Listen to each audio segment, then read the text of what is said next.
Bonjour et bienvenue à l'émission Chrétien comme Christ. Le thème de notre émission aujourd'hui, c'est le carrosse de mariage. Alors Christine, ça c'est tout un titre bien particulier, mais tu vas nous lire un texte toujours dans ce Cantique des Cantiques qui nous parle justement du carrosse de mariage du roi. Voilà, et on est au chapitre 3, au verset 6, qui dit « Qui est celui qui monte du désert dans la colonne du nuage de gloire ? Il est parfumé aux huiles d'onction de myrrhe et d'encens, plus parfumé que toutes les épices du marchand. Regardez, c'est le carrosse de mariage du roi. Le siège d'amour entouré de 60 champions, l'hôte le plus puissant d'Israël. Ils sont comme des piliers de protection. Ce sont des guerriers angéliques prêts à prendre l'épée pour défendre le roi et sa fiancée de chaque terreur de la nuit. » Waouh! Et là, en fait, en réalité, c'est le Seigneur, hein, c'est Dieu lui-même qui parle et qui attire notre attention sur celui qui monte du désert dans la colonne du nuage de gloire. C'est fantastique parce que quand on voit ça, on voit la colonne de nuée qui était dans le désert et justement là. Mais il y a plusieurs éléments dans ce passage qui sont quand même très importants. Oui, donc ici, on est donc au moment où la Shulamite, elle a décidé de s'accrocher.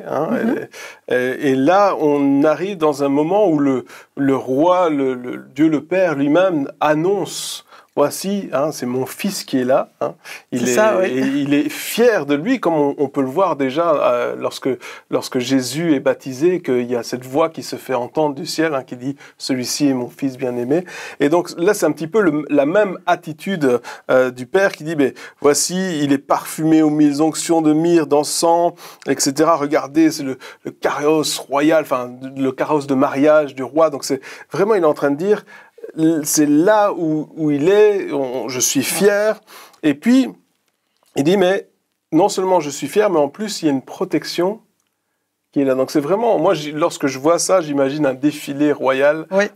C'est un peu ça. Donc il y a une idée vraiment de fierté, en disant, je suis fier de mon fils et je suis fier de sa fiancée qui, quelque part, a décidé de s'accrocher. Oui. Et là, il peut y avoir une union qui commence à ce moment-là, où vraiment ça devient un petit peu lors d'une relation, quand ça devient, lorsqu'ils annoncent aux parents, lorsque les amoureux annoncent aux parents: mais voici, je te présente. Il y a une annonce qui est faite en disant maintenant, on est fiers de se présenter ensemble. Mm-hmm. Et c'est comme si il est allé la chercher au désert. Mm-hmm. Il est allé la chercher dans son désert et puis il l'amène dans cette colonne de nuages de gloire. Et Jésus disait lui-même: mais je leur ai donné ma gloire. Donc en fait, elle va participer aussi à la gloire du roi. Et ce qui m'a touchée aussi dans ce passage, c'est l'huile d'onction de myrrhe et d'encens. Où là, il rappelle en même temps la myrrhe, et il rappelle le sacrifice qu'il a fait pour pouvoir la racheter, pour pouvoir l'avoir à lui. Et aussi cette preuve d'amour et d'encens qui est vraiment divin. L'encens, c'est le symbole de la divinité, de la royauté. On voit un peu tout là-dedans, dans ce passage. Le parfum de la gloire est là aussi. C'est ça. Donc on nous parle de l'onction, de la présence manifestée de Dieu. Il y a vraiment une vision céleste des choses qui viennent nous rencontrer. Et je trouve que ce texte nous amène à regarder les choses qui sont en haut. L'apôtre Paul dit: affectionnez-vous aux choses d'en haut et non à celles qui sont sur la terre. Il nous rappelle notre affection pour ce qui est dans le ciel, ce qui est dans le royaume des cieux. Et c'est là qu'il nous montre d'abord cette colonne de gloire. Et Dieu descendait, souvenez-vous, sur le tabernacle de Moïse, il descendait dans une colonne de gloire. Et tout le peuple pouvait voir cette colonne de gloire. Tout le peuple pouvait goûter cette colonne de gloire. Et Moïse était, avec Josué, ils étaient dans la tente de la rencontre et ils vivaient la présence glorieuse de Dieu. Cette colonne nous montre déjà que le Père est présent, qu'il est là et qu'il est en train de manifester sa présence, mais une présence qui est, je la sens douce, puissante, pleine d'amour. Bienveillante, quand il disait: voici mon fils bien-aimé, en qui j'ai mis toute mon affection, tout mon amour. Vraiment, Jésus est celui dans lequel le Père a mis tout son amour et il nous a envoyé Jésus. Il nous a envoyé l'amour personnalisé, parce que Dieu est amour. Et il l'envoie vers son épouse, qui est l'Église, le corps de Christ. Et là, wow, il y a toute une révélation dans ce texte. Oui, en plus, ça montre aussi l'approbation du Père. Oui. C'est-à-dire que des fois, on a cette vision de Jésus qui est aimant, qui n'hésite pas à venir, à guérir, etc. Mais en même temps, beaucoup de chrétiens ont la vision du Père qui est éloigné, qui veut lui corriger absolument, il est sévère, voilà, il veut nous reprendre. Et là, c'est pas du tout ça. En fait, on voit que tout l'amour que le bien-aimé a démontré jusqu'à maintenant, on voit où est la source de cet amour.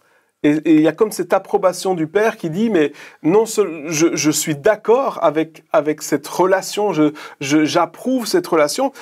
Encore plus, il continue en disant, mais j'envoie même des anges pour protéger. Hein. Il y a les anges qui sont là. Et c'est intéressant parce qu'il dit « Les guerriers angéliques prêts à prendre l'épée pour défendre le roi et sa fiancée. » Pas juste le roi et sa fiancée de chaque terreur de la nuit. Et là encore, une fois, c'est vraiment, on voit que cette relation, elle est la base de toute chose, comme on disait dans l'émission précédente, hein, où on voit que quelque part, sans cette proximité, le cœur souffre. Eh bien, ici, avec cette proximité, non seulement la souffrance n'est plus là dans notre cœur, mais en plus, on a une protection. Oui. Là où on voulait se défendre avant, là où on demandait à gauche et à droite peut-être de l'aide tout le temps pour se défendre, et on voit que ici, les anges sont là. Il y a une protection. C'est pas juste c'est pas un ange qui est de service. Non, c'est vraiment des guerriers. Hein. Ils sont là. 60 champions. Prêts à prendre l'épée. Prêts à prendre l'épée. Donc, ils savent de quoi ils parlent. Ils ont l'habitude. C'est pas le dernier de la bande qu'on envoie en disant, bon, écoute, vu que t'as rien à faire, écoute, vas-y, quand tu te reposes pas, tu peux un petit peu surveiller de temps en temps. Non, c'est vraiment, ils sont aux aguets, ils sont prêts pour ça. Et combien c'est bon de savoir aussi que nous avons cette protection. Parce que la peur, elle est là justement quand on n'est pas sûr, hein, on n'a pas cette assurance. Mais là, il y a une assurance qui est là en disant, je te protège. Oui, et il protège de quoi? Des terreurs de la nuit. Donc on sait que le diable, il réside dans les ténèbres. Ouais. Et il est un tyran.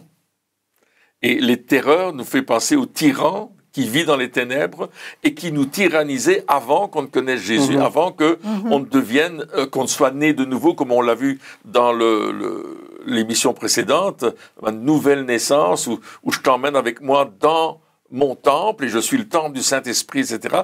Et puis là, on voit que le diable, lui, le prince de la puissance de l'air, comme l'apôtre Paul l'appelle, il vient contre nous, il essaye de nous tenir, mais les anges vont sortir l'épée. Et nous savons dans la parole de Dieu que l'épée, c'est la parole de Dieu.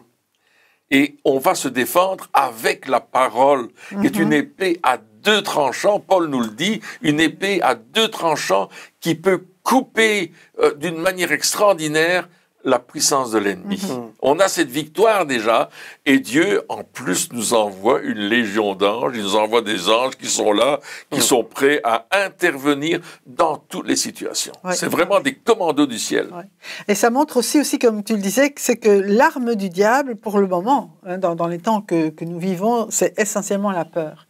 Il lance vraiment tout ce qu'il peut comme pour terroriser, hein, les terreurs de la nuit, pour terroriser. C'est un terroriste. C'est un terroriste, oui, tout à fait. Hein. Il essaye de nous faire peur.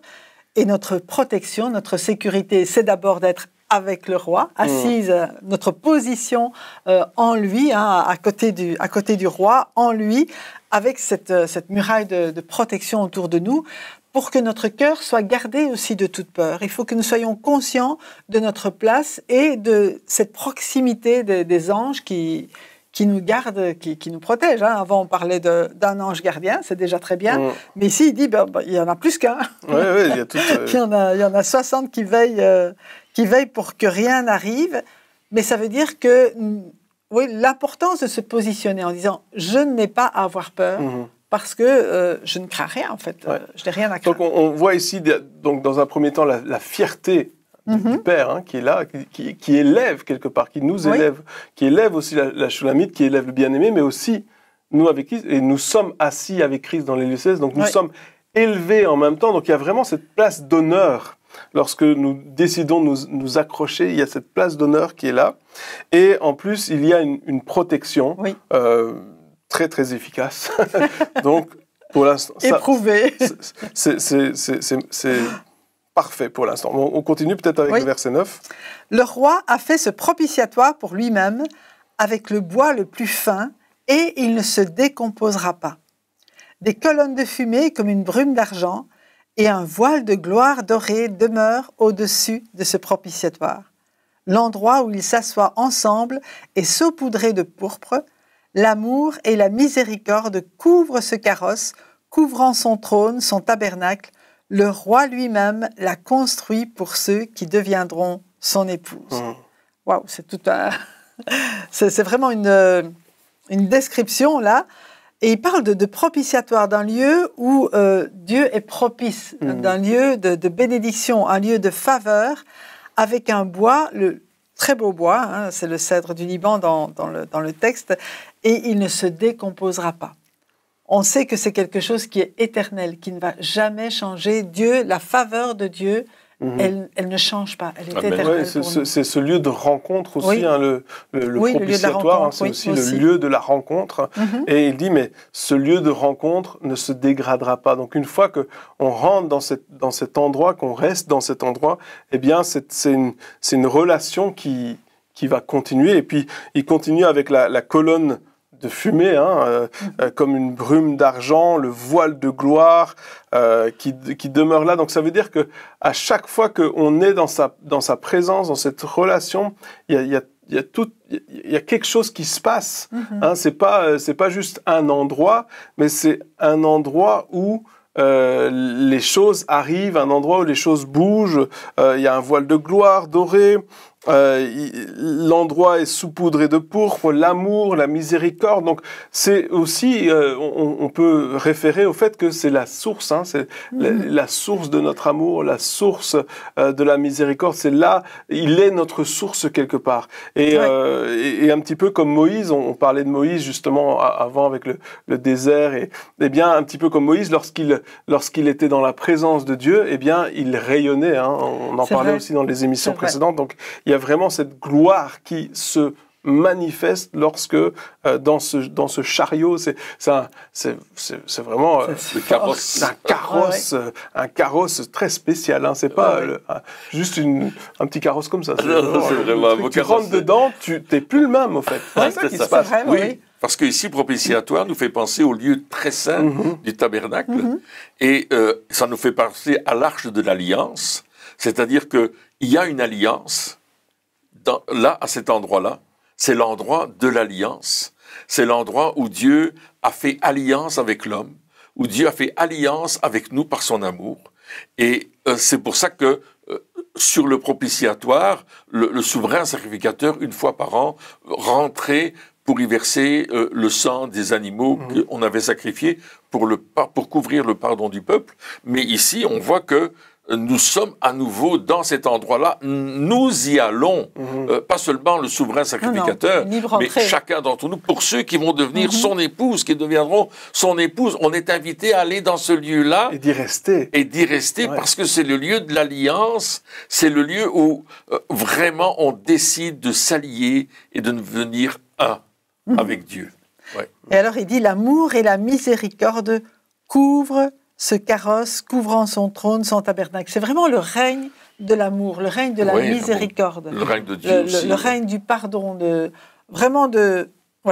c'est aussi un trait de caractère de Dieu qui est très important. Hein, sa miséricorde durera toujours. Et c'est de cette miséricorde, de cet amour qu'il nous imprègne aussi lorsque nous sommes dans sa présence. Et c'est vraiment ça couvre ce carrosse. On est imbibé, je vais dire, de l'amour de Dieu, de la miséricorde de Dieu aussi dans nos vies. Et c'est le roi lui-même qui l'a construit pour ceux qui deviendront son épouse. C'est son œuvre. C'est son œuvre. Il a tout préparé, en fait. Il savait qu'on deviendrait son épouse, et il a préparé d'avance. C'est extraordinaire. Il n'y a rien qui est au hasard. Tout a été préparé pour nous. Oui, et puis dans un carrosse comme ça, ce que je vois aussi là-dedans, c'est encore une fois la proximité. Oui. Donc quand on imagine un carrosse, mais forcément on est l'un à côté de l'autre. On peut pas, c'est vraiment des endroits où on peut être ensemble et aussi en même temps qu'on voyage dans le monde extérieur, on est coupé du monde extérieur. Oui. Donc il y a vraiment cet appel à dire, mais viens avec moi dans le lieu secret quelque part. C'est parce qu'ils sont quelque part à la vue de tous, tout le monde peut les voir, pardon, mais en même temps ils sont coupés pour peut-être assez pour que pour parler ensemble, que pour avoir une conversation. Donc il y a vraiment ces deux choses qui sont importantes. On a besoin d'être avec Dieu à la vue de tous, que tous puissent voir notre engagement pour Dieu, mais en même temps, on a besoin d'être près de lui et assez attentif que pour entendre sa voix et de pouvoir avoir des discussions avec lui. Et en même temps, le fait qu'il y ait ce voyage dans le carrosse, on a son point de vue. Comment, toi, tu vois le monde autour parce que c'est vrai, quand on est ensemble quelque part, on se partage. Oh, regarde là-bas, etc. Et on est attentif, mais on a besoin de savoir, tiens, comment le roi voit la situation extérieure et être imprégné de ce que lui pense. Et en même temps, ça va aussi nous donner autre chose qu'un point de vue terrestre. Oui, puis il nous fait visiter aussi cette dimension du royaume, parce que dans un carrosse qui ne bouge pas, ça ne sert pas à grand-chose. Donc, ça veut dire que vraiment, il y a une action, et comme tu disais, le Seigneur nous amène à aller plus loin, toujours plus loin. Il n'y a rien de statique avec Dieu. C'est pas qu'on dit, voilà, j'ai découvert ça, ça y est, c'est fini, cette relation avec Dieu. Non, il y a plusieurs choses.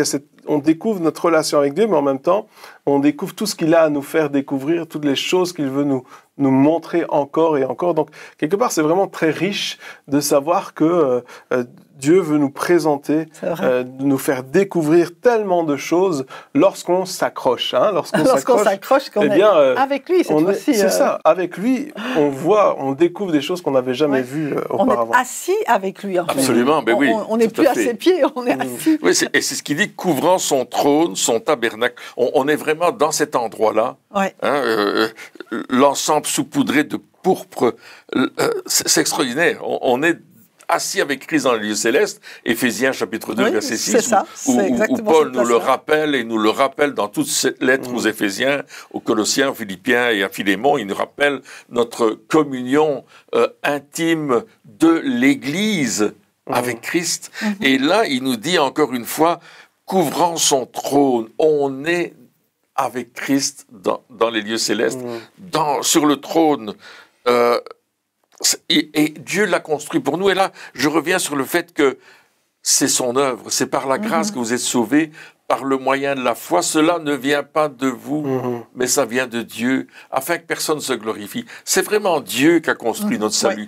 C'est vraiment Dieu qui a tout fait pour nous sauver. C'est lui qui est venu nous chercher. C'est lui qui est venu nous parler. C'est lui qui est venu nous entretenir en nous disant, écoute, j'ai bien mieux pour toi que la vie que tu vis maintenant. Viens avec moi, on va aller devant le trône, on va aller là-bas où il y a ce carrosse extraordinaire, ce moyen fantastique de la gloire. Et il nous dit, je vais te faire voir la gloire.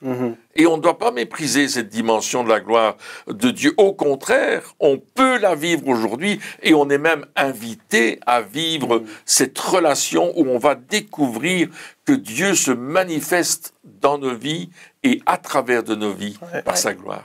C'est vraiment intéressant parce que lorsqu'on a ce texte assis avec Christ dans les lieux célestes, on a toujours l'impression qu'on est statique. Oui, c'est vrai. Assis, statique, on bouge pas, on est sur la tranquille. Mais ici, assis avec Christ sur le trône, mais le trône dans le carrosse royal qui bouge. Donc c'est extraordinaire parce que là, tout d'un coup, c'est pas qu'on voit toujours la même chose, c'est qu'il y a des choses différentes encore. Enfin, voilà, c'est extraordinaire. On va découvrir. Il faut s'attendre aussi, comme tu disais, non seulement à découvrir la gloire, mais à découvrir des nouvelles choses encore et encore avec Dieu. C'est très actif, la vie spirituelle. Je parlais depuis tout à l'heure. Je veux parler, c'est bien. En fait, moi, j'aimerais... ce que je vois maintenant, c'est le point de vue du roi, qui est juste heureux et satisfait d'avoir enfin sa fiancée à ses côtés, quoi. Et c'est comme si... c'est pas comme si... Il attendait ça depuis si longtemps, on l'a vu. Tout était prêt. Tout était prêt, mais c'est comme... Ah, enfin, tu es là. Enfin, on peut voyager ensemble. Enfin, je peux te montrer ces choses. Enfin... On est là ensemble. Il y a comme même dans son cœur, comme un épanouissement. Tout ce pourquoi il a travaillé, tout ce pourquoi il a donné sa vie, il le reçoit. Il est là, il est heureux, il est bien. On est bien tous les deux, en fait. Enfin, c'est ça. L'Église, même chaque chrétien individuellement et l'Église dans son ensemble, c'est l'accomplissement de tout ce pourquoi Jésus est venu. Oui, et puis ça continue en plus au verset 11. Il dit, oui, levez-vous, jeunes filles de Sion, futures mariées, venez régaler vos yeux de ce roi alors qu'il passe en procession sur le chemin de son mariage. C'est la journée remplie d'une joie écrasante, le jour de sa grande joie. Wow. Ouais, c'est vraiment ça, c'est exactement ça, la joie de Dieu. Et en même temps, bien sûr, la joie de la mariée. Et il dit future mariée, en parlant au ici pluriel. Des vierges. Il parle des futurs mariés. C'est intéressant parce que c'est comme s'il dit aux autres qui sont là, regardez ce que vous pourriez vivre aussi. Oui, c'est ça. Futurs mariés, ça veut dire qu'elles n'ont pas encore pris cette décision, ne sont pas encore passées par ce processus.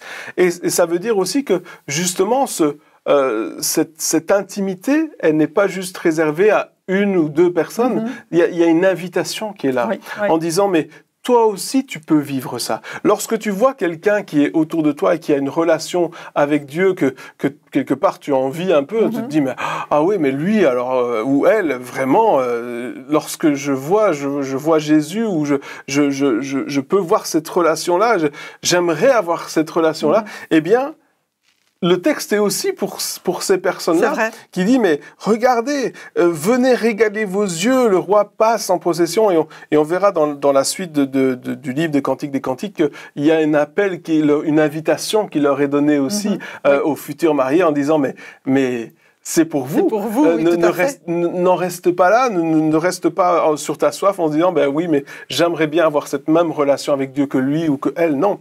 Il y a une invitation qui est là. Tu peux la vivre aussi, oui. Tu peux aussi la vivre. Lorsque tu vois, et ça doit nous donner envie, et il dit, mais c'est la journée remplie d'une joie écrasante. Ça, je n'avais jamais vu cette expression avant. Waouh, est-ce que je peux supporter une telle joie quelque part? C'est presque trop. Mais en même temps, c'est vraiment extraordinaire. Oui, mais ça me rappelle des gens qui avaient été visités par le Saint-Esprit dans nos réunions et qui commençaient à rire aux éclats. Et tellement ils riaient, ils tombaient en bas de leur chaise et ils commençaient à rire et à rire et à rire. On aurait pu dire, oui, mais enfin, qu'est-ce qui leur prend là? Nous, on est quand même sérieux ici. Et puis non, là, les gens, ils riaient. Et en fait, ils étaient en train de vivre une joie écrasante, on va l'appeler comme ça. On ne peut pas contrôler. Vous ne pouvez pas la contrôler. On ne peut même pas rester sur sa chaise. On ne peut pas rester sur sa chaise.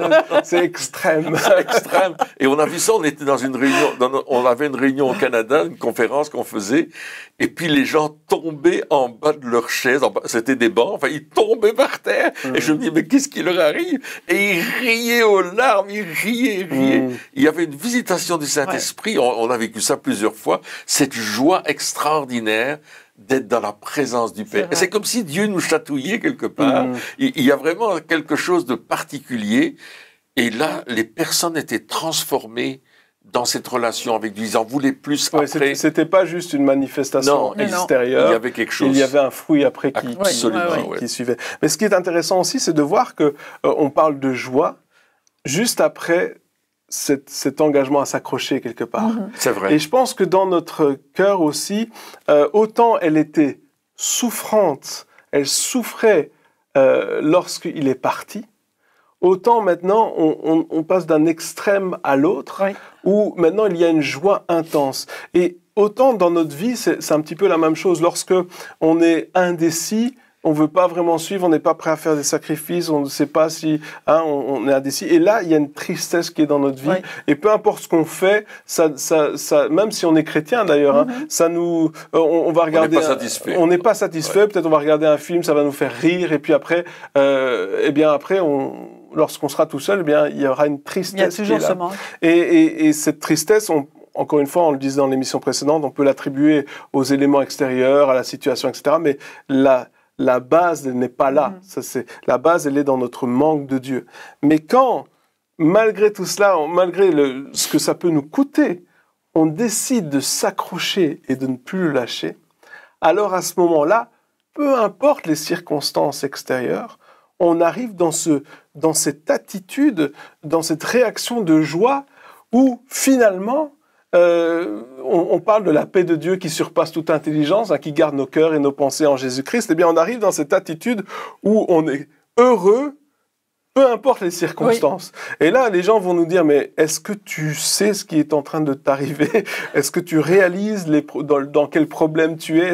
Et là, oui, très bien, je réalise, j'ai compris. Mais pourquoi? Parce qu'on est dans cette journée, c'est une journée qui dure d'ailleurs, parce qu'il parlait du bois qui ne s'arrête pas, mais ce jour de joie ne s'arrête pas non plus, parce que chaque jour est un jour de joie lorsqu'on est avec lui. Donc, waouh, c'est normal d'être joyeux, peu importe les circonstances. Et il dit le jour de sa grande joie. Sa grande joie. Et Paul nous répète toujours, soyez toujours joyeux, soyez reconnaissants. Et on voit Paul et Silas en prison, qui sont en train de chanter des cantiques. Actes chapitre 16, ils sont à Philippe, là, ils ont été battus, on les a mis en prison. Et puis là, au milieu de la nuit, ils chantent. Alors, tu chantes quand tu es heureux. Quand tu es heureux, oui, c'est ça. Quand tu es joyeux. C'est pas que, ici, on n'est pas en train de dire, ah, mais je suis chrétien, donc je dois être content, et je dois être content. Et on essaye de se persuader qu'on est heureux. C'est pas ça, la joie. Non, c'est la vraie joie. La joie, c'est ça, même si on devrait pas, on l'est, désolé, mais c'est un petit peu, c'est ça, cette attitude-là. Et ça vient dans notre proximité avec Dieu. Oui. Parce qu'il est la source de notre joie. Tu as fait un chant, là. Tu es la source de ma joie, qui est vraiment super. Et c'est vrai, c'est Dieu qui est la source de notre joie. Il est tellement la source de notre joie qu'il veut qu'on s'approche de lui avec des cantiques, avec de la joie exubérante, quelque part, parce que c'est ça. Il sait que dans sa présence, il y a d'abondantes joies devant ta face. Et c'est ce qui veut vraiment nous entraîner là-dedans, dans cette joie exubérante. Et c'est pour ça qu'au ciel, il y a toujours des célébrations. On parle toujours du festin, du mariage royal, etc. Bon, Jésus, il en parle lorsqu'il y a ce mariage. Enfin, c'est des moments où il y a vraiment beaucoup de joie. Et lorsque on arrive dans ce carrosse royal, eh bien, on est dans cette joie de son carrosse d'amour, là, son carrosse énorme qui est juste couvert de gloire, pour qu'on puisse être avec lui et rempli de sa joie. Amen, amen. Eh bien, chers amis, merci encore de nous avoir suivis pour cette émission, et puis on se retrouve très bientôt pour la suite. Au revoir.